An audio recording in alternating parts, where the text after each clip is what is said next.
Each year, more than 44,000 Americans are diagnosed with brain tumors. Half the time they're benign or non-cancerous, but they can still cause significant impairment. One New Jersey survivor wants people to think twice before telling her how lucky she is her tumor was benign.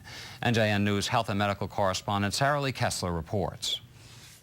36-year-old Beth Rosenthal, the redhead on the right, was diagnosed with a benign brain tumor called a brainstem glioma when she was just 11. It was in a tricky spot, and surgeons couldn't get most of it. It had wrapped its tentacles around her brainstem.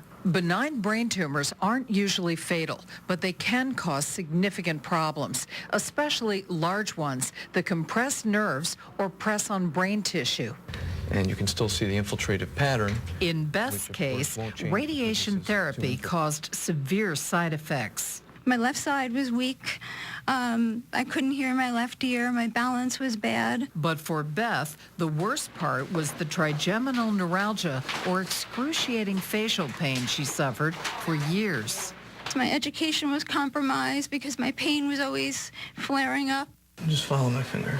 Dr. Joseph Landolfi, a neuro-oncologist at JFK Medical Center in Edison, says so-called benign tumors, he calls them slow-growing, are often debilitating. Sometimes these brain tumors can cause problems with weakness on one side of the body, problems with walking, problems with vision, problems with hearing. Beth says what annoys her the most is when people tell her how lucky she is that her tumor was just benign.